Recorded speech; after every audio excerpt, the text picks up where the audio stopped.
अस्सलाम वालेकुम। कोप्पेमाई एक दिलचस्प खेल पार्ट 2 के साथ आपकी खिदमत में हाज़िर हूँ।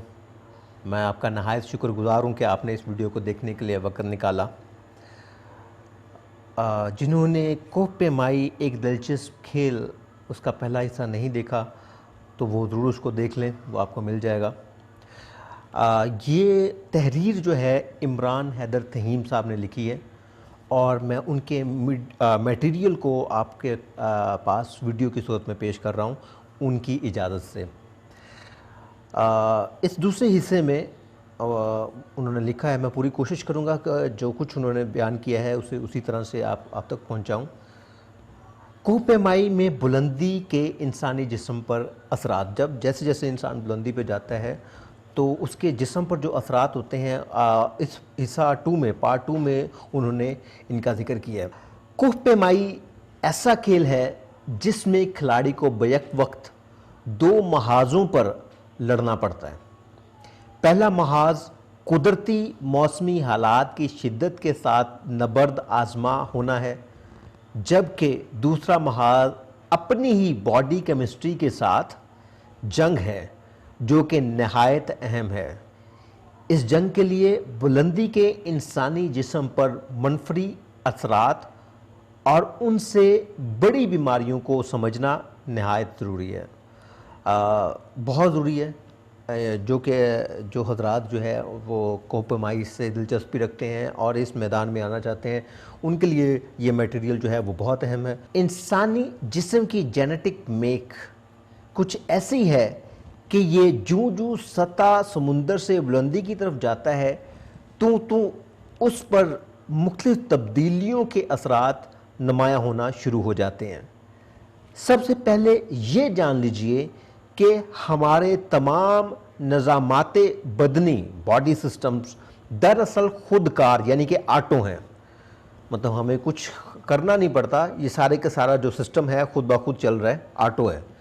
एक मरबूत निज़ाम के तहत इंसानी जिस्म निज़ाम तनफ़्फ़ुस, जिसको रेस्पिरेटरी सिस्टम कहा जाता है, से लेकर दौरान खून यानी कि ब्लड सर्कुलेशन तक खुदकार है।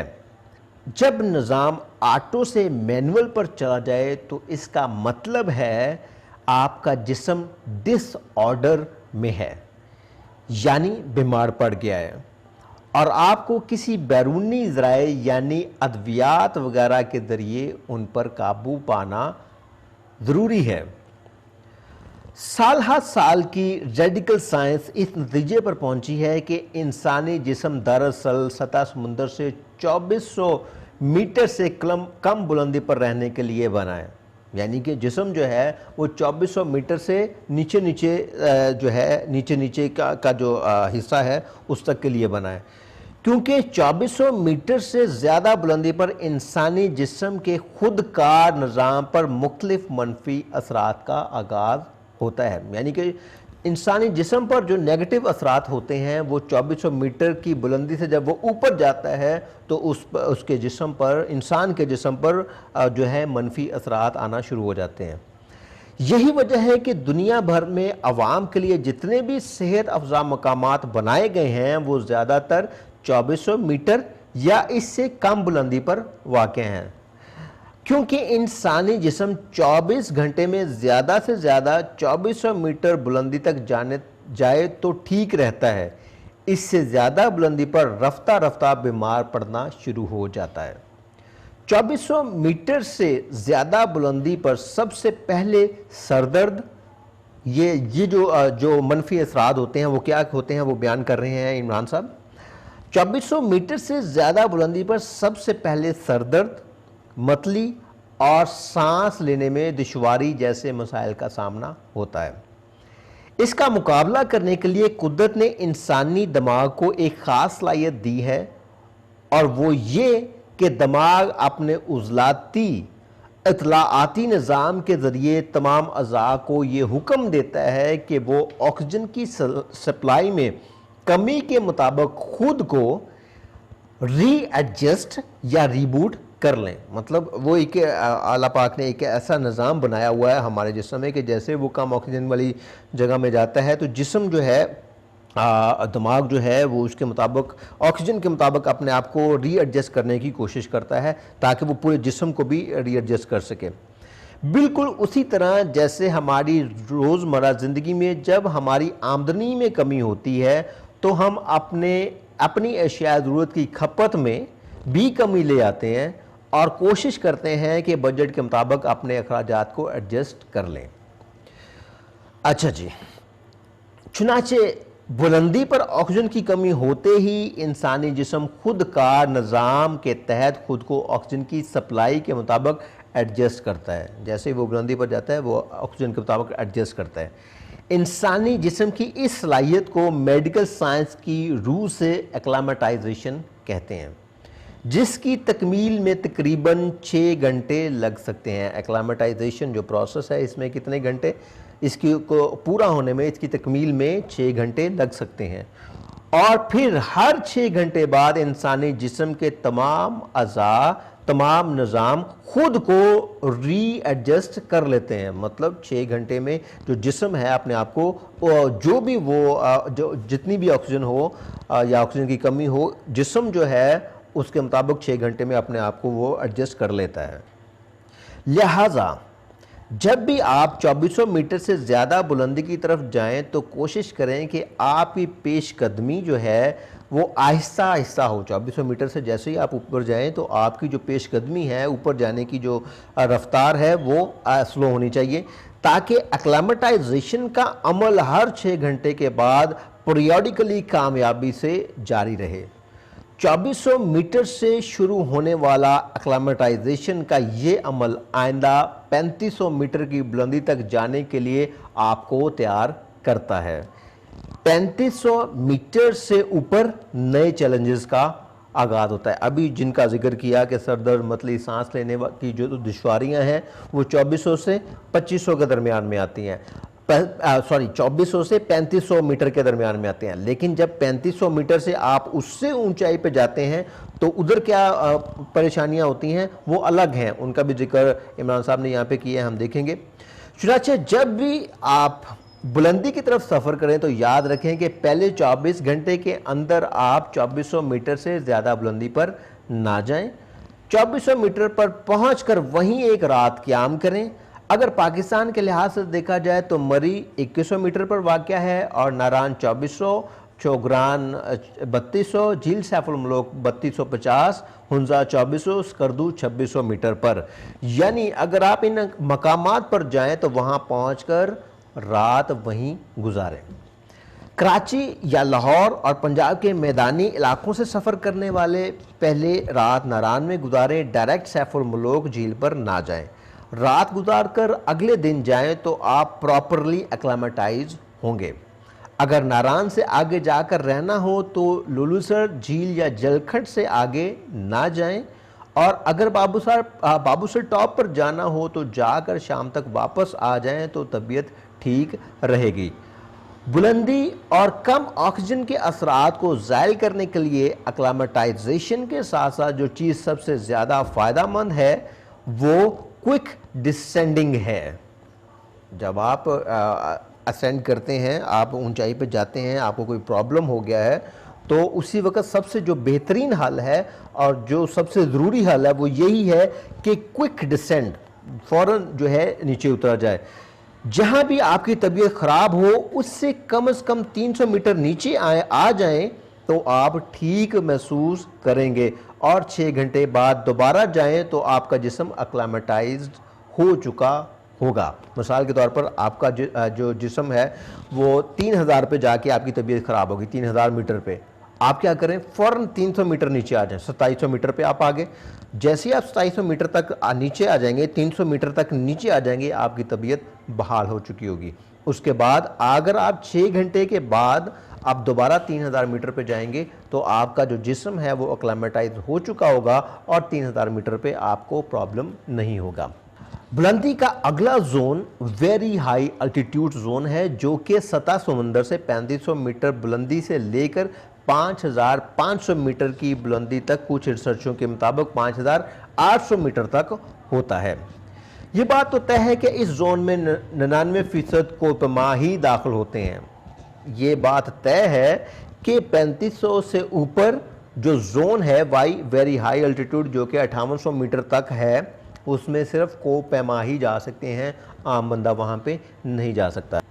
क्योंकि ज़्यादातर अल्पाइन झीलें 5000 मीटर से कम बुलंदी पर वाक़ हैं, लिहाजा झीलों के ट्रैक करने वाले ट्रैकर अक्सर 5000 मीटर से कम बुलंदी तक जाकर वापस आ जाते हैं। इसलिए बुलंदी के मनफी असरात से कदरे बचे रहते हैं। चुनांचे अगर आप कोहपेमा हैं और कोई भी टेक्निकल या नॉन टेक्निकल पहाड़ सर करने की मुहिमजोई पर हैं, तो इस जोन में आपको बहुत एहतियात की ज़रूरत है। 3500 मीटर से 5,500 मीटर या 5,800 मीटर तक आपको बहुत एहतियात की ज़रूरत है। कोहपेमा के world wide standard operating procedure के मुताबिक वेरी हाई अल्टीट्यूड जोन में दाखिल होते ही आपको क्लाइंब हाई स्लीप लो के यूनिवर्सल असूल को अपनाना चाहिए, जिसके मुताबिक आप दिन भर में जितनी भी बुलंदी पर जाएं, हर हाल में उससे 300 मीटर नीचे आकर रात गुजारें। मतलब यह है कि जब आप 3500 से ऊपर चले गए हैं, किसी भी बुलंदी पे चले गए हैं, तो जो उसके लिए रूल जो यूनिवर्सल रूल बना हुआ है वो ये है, क्लाइंब हाई और स्लीप लो। जिस भी अल्टीट्यूड पे आप चले गए हैं तो उससे आपने 300 मीटर नीचे आके सोना है। यानी अगर आपने दिन भर में 3500 मीटर से आगाज करके 4100 मीटर की बुलंदी हासिल की है, तो आप सोने के लिए 3800 मीटर पर आ जाएं। बहुत ही खूबसूरती के साथ इमरान साहब ने इस तहकीक को जो है वो एक आम उर्दू ज़बान में लिखा है, ताकि हर बंदा जो है इसको आसानी के साथ समझ सके। अगर आप ऐसा करेंगे तो आपका जिस्म अल्टीट्यूड सिकनेस से महफूज रहेगा। एक्चुअली जब बंदा पहाड़ पे जाता है, ऊंचाई पे जाता है, तो उसे अल्टीट्यूड सिकनेस होती है। तो अगर इस रूल को अपनाया जाए तो वो अल्टीट्यूड सिकनेस से जो है वो महफूज रहेगा। कोहपेमाई की ज़ुबान में इसे एक्लामेटाइजेशन रोटेशन कहते हैं, मतलब ऊपर जाना और 300 मीटर नीचे आना, इसको एक्लामेटाइजेशन रोटेशन कहा जाता है। और कोहपेमा अक्सर लाजमी तौर पर इस रोटेशन को करते हैं। वैसे तो इस जोन में एक दिन के अंदर अमूमन 600 से 700 मीटर की बुलंदी हासिल करना ही काफ़ी होता है। वेरी हाई अल्टीट्यूड जोन की बात हो रही है, 3500 से जो है 5,500 मीटर तक। इस जो जोन है इसमें 600 से 700 मीटर की बुलंदी हासिल करना ही काफ़ी होता है। ताहम अगर आपकी फिटनेस बहुत अच्छी है तो आप इससे भी ज़्यादा चढ़ सकते हैं, लेकिन रात गुजारने के लिए आपको हर हाल में 300 मीटर नीचे आना चाहिए, ताकि एक्लामेटाइजेशन की 600 घंटे वाली रोटेशन पूरी हो जाए और आप अगले दिन ताज़ा दम होकर मज़ीद क्लाइंबिंग के लिए फिट हों। कोहमालिया, कराकरम और हिंदुकश के पहाड़ों पर बसने वाले लोग एक दिन में ज़्यादा बुलंदी पर जा सकते हैं, लेकिन पंजाब और पाकिस्तान के मैदानी इलाकों से तल्लक रखने वाले कोहपेमाओं के लिए यही बेहतर होगा कि वो एक दिन के लिए 600 मीटर से ज़्यादा चढ़ाई ना करें और रात गुजारने के लिए लाजमी 300 मीटर नीचे आ जाएं, ताकि एक्लामेटाइजेशन की रोटेशन बेहतर अंदाज में मुकम्मल होती रहे। इस जोन में यह सिलसिला 5,500 मीटर तक इसी रहनुमा असूल यानी क्लाइंब हाई स्लीप लो के तहत अपनाए रखें। अगर आप इस पर अमल करते रहेंगे तो जिस्म पर बुलंदी के मुज़र असर से बचे रहेंगे।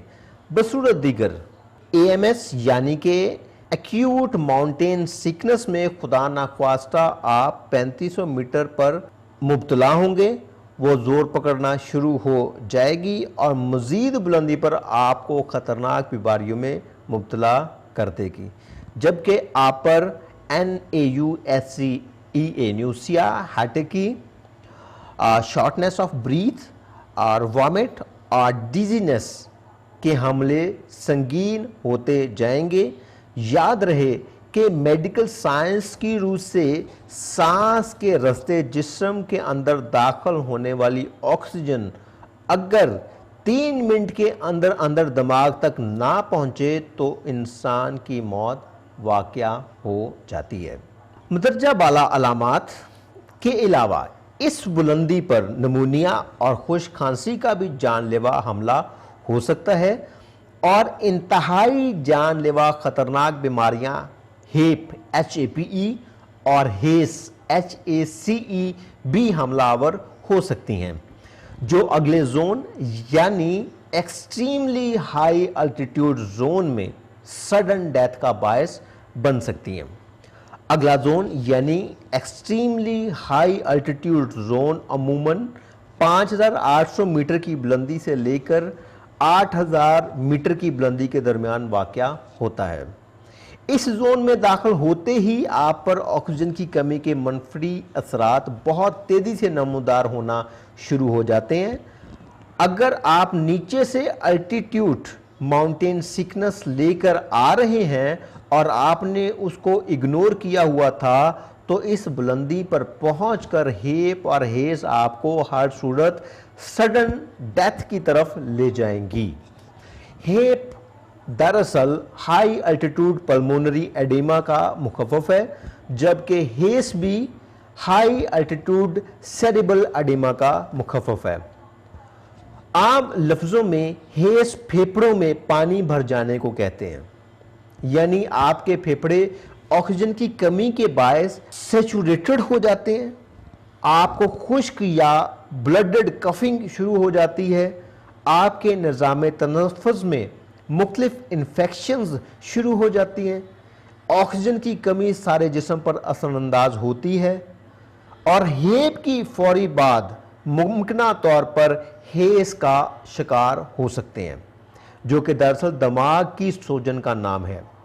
और ये एक लाइफ थ्रेटनिंग कंडीशन है जिसमें आपको आपकी सोचने समझने की सलाहियत तकरीबन मुअत्तल हो जाती है और आपका दिमाग बाकी जिस्म पर अपना कंट्रोल खो बैठता है। ये हेस की बात हो रही है कि जब हेस का शिकार बंदा हो जाए तो वो अपना दिमाग जो है उसका मुकम्मल तौर पर मुअत्तल हो जाता है और दिमाग का जिस्म पर भी कंट्रोल ख़त्म हो जाता है।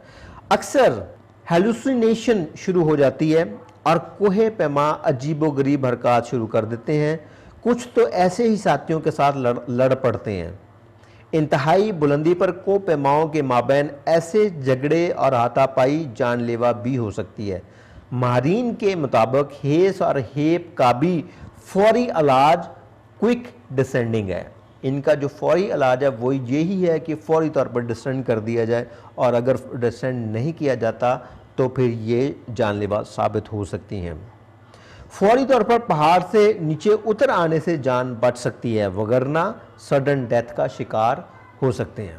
साथियों, आप जब तक 8000 मीटर तक की बुलंदी पर थे तो आप एक्सट्रीमली हाई अल्टीट्यूड जोन में थे, लेकिन जुनी आप 8000 मीटर से ज़्यादा बुलंद होते हैं तो समझे आप मौत की वादी में दाखिल हो गए हैं। जी हाँ, 8000 मीटर से ज़्यादा बुलंद इलाके को डेथ जोन कहा जाता है। अब ये डेथ जोन क्या है, आइए इसको समझने की कोशिश करते हैं। जैसा कि इस मज़मून के शुरू में आपको अक्लामेटाइजेशन के बारे में बताया गया है कि इंसानी जिस्म की वो खुदकार सलाहियत जो उसे खुद को कम ऑक्सीजन के साथ मुताबिकत और मुआफ़क़त पैदा करने में मदद देती है और आपका जिस्म ऑक्सीजन की कम सप्लाई के साथ भी ज़िंदा रहने की काबिलियत हासिल कर लेता है, उसे एक्लामेटाइजेशन कहते हैं। मेडिकल साइंस की सालाहा साल की तहकीक के बाद रिसर्चर्स इस नतीजे पर पहुंचे हैं कि इंसानी जिस्म के अंदर एक्लामेटाइजेशन हासिल करने की सलाहियत की आखिरी हद सतह समुंदर से 8000 मीटर की बुलंदी तक है। इसके बाद इंसानी जिस्म मज़ीद एक्लामेटाइजेशन हासिल नहीं कर सकता। गोया जैसे ही आप 8000 मीटर से ज़्यादा बुलंद होते जाते हैं, समझें आप मौत के मुंह में जा रहे हैं। आपके तमाम ऑर्गन्स लम्हा बलम्हा मर रहे होते हैं। दुनिया की तमाम 14 बड़ी चोटियां 8000 मीटर से बुलंद हैं, यानी डेथ जोन में वाक़ हैं। इसीलिए उनको सर करना इंसानी सलाहियत, हौसले और हिम्मत की आखिरी हद है। डेथ जोन में ना तो एक मखसूस वक्त से ज़्यादा देर तक रुका जा सकता है और ना ही किसी दूसरे की मदद की जा सकती है। बहुत इंपॉर्टेंट चीज़ें हैं, क्योंकि जूनी आप डेथ जोन में दाखिल होते हैं तो समझ लें आपके तमाम निज़ामात बदनी, बॉडी सिस्टम्स के स्विच ऑफ किए जा चुके हैं। आप रिचार्ज नहीं होंगे और उसी बैटरी पर आपको चोटी पर पहुंचना और मखसूस वक्त के अंदर अंदर वापस आना है। गलती की गुंजाइश बिल्कुल नहीं। हर कदम निपा तुला होना चाहिए। क्लाइंबिंग रूट से हटने या किसी जगह गैर जरूरी तौर पर रुकने का मतलब सिर्फ मौत होगा। डेथ जोन में नींद का दूसरा नाम मौत है। 8000 मीटर से ज्यादा बुलंदी की तरफ जाने से पहले कोह पैमा सोते नहीं और ना ही सो सकते हैं। आखिरी कैंप साइट पर थोड़ा बहुत आराम करके सीधा चोटी की तरफ जाते हैं और अमूमन 16 से 18 घंटे की मुसलसल जद्दोजहद के बाद चोटी सर करके वापस 8000 मीटर से कम बुलंदी पर पहुंच पाने वाला ही बच जाता है। बसूरत दीगर दुनिया की 8000 मीटर से बुलंद तमाम 14 चोटियों के डेथ जोन में बेशुमार कोपैमाओं की लाशें इस वक्त भी बर्फ में दबी पड़ी हैं, जिन्हें वहां से नीचे लाना तकरीबन नामुमकिन है। इसलिए किसी भी हाई अल्टीट्यूड माउंटेनियर के लिए इंतहाई ज़रूरी है कि वो खुद को डेथ जोन के तकाज़ों के मुताबिक तैयार करे और अपनी जिस्मानी तरबियत उन तकाज़ों के मुताबिक करे ताकि वो डेथ जोन से भी ज़िंदा सही सलामत वापस आए। दोस्तों, ये वो इंतहाई अहम मालूमात हैं जो मैंने कोपैमाई के एक अदना तालब इल्म की हैसियत से इंटरनेट से तलाश करके 20 तहकीकाती आर्टिकल्स को पढ़ने और उन मालूमात को कशीद करने के बाद कौमी ज़ुबान में लिख कर पेश करने की आजिज़ाना कोशिश की है, ताकि पहाड़ों से मोहब्बत करने वाले हर स्याह, ट्रैकर, बाइकर और माउंटेनियर इन यूनिवर्सल और तस्लीम शुदा मालूमात को समझकर अपने अंदर जज़ब कर सकें। पस तहरीर, आखिर में पस तहरीर इमरान साहब ने लिखी है। वो क्या फरमाते हैं? इस तहरीर का मकसद आपको खौफ में मुब्तला करना हरगिज़ नहीं है, बल्कि कोपैमाई के शौकीन खिलाड़ियों के लिए आगाही पैदा करना है, ताकि वो अपनी भरपूर दिमागी सलाहियतों को तरबियत के ज़रिए अमल में लाने के साथ साथ इंसानी जिस्म को उन हदों को भी समझ सकें, इंसानी जिस्म की उन हदों को भी समझ सकें जिनके अंदर रहते हुए ही आप बुलंदी के मनफरी असरात से नबर्द आजमा होकर बुलंद तरीन पहाड़ों को तस्कीर कर सकते हैं। ये थी वो तहरीर जो कि इमरान हैदर तहीम साहब ने अपने कोपैमाई एक दिलचस्प खेल इस टॉपिक में, इस तहरीर का ये दूसरा हिस्सा जो है वो मैंने आप तक पहुंचाया है। उनकी इजाज़त से मैं इमरान साहब आपका नहायत शुक्रगुजार हूँ कि आपने मुझे इजाज़त दी कि मैं इसे वीडियो की सूरत पर सामाइन तक पहुंचा सकूँ। तो नाज़रीन, तीसरी किस्त के साथ, तीसरे हिस्से के साथ फिर हाज़िर होंगे। तब तक के लिए इजाज़त दीजिए। अल्लाह ताला हम सबका हामी नासिर।